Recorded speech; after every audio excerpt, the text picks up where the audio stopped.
এই আজি মাংস বনাম বন ধনিয়া পাতৰ লগত কেনেকৈ বনাম দেখুৱাই থাকিম দেই। ইয়াত আছে আদা আৰু কেঁচা জলকীয়া, পিঁয়াজ, ব্লেক পেপাৰ, বন ধনিয়া পাত গোটেই এতিয়া পিচি ল'ম। কেৰাহীত তেল দিছোঁ, পিঁয়াজটো ভাজিলে প্ৰথমত আলু দি দিছোঁ, নিমখটো একেবাৰে দি দিছোঁ, হালধিও দি দিছোঁ। এয়া বটি লোৱা মছলাখিনি দি দিম। এতিয়া জিৰাৰ গুড়ি দি দিছোঁ, অকণমান ধনিয়াৰ গুড়ি, দৰ কাৰণে জলকীয়াৰ গুড়ি।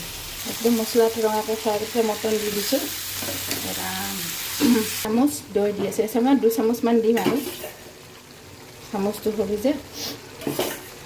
ইমান ধুনীয়া ধনিয়া পাতৰ চেণ্ট ওলাইছে ন, এনেকৈ বনাই খাবচোন। মাংসটো একদম ভালকৈ কমচে কম আধা ঘণ্টা সময় মই ফ্ৰাই কৰি ল'ম। মাংসটো ফ্ৰাই কৰি লৈছোঁ, এতিয়া পানীটো দি দিওঁ, ৰহুনটো দি দিছোঁ, পানী অলপমান বেছি দিছোঁ, সিজিব লাগিব নহয়। এয়া মোৰ মাংস ৰেচিপিটো হৈ গ'ল। ভাল লাগিলে লাইক কৰিব, কমেণ্ট কৰিব। Bye bye. বহুত গৰম। Bye bye.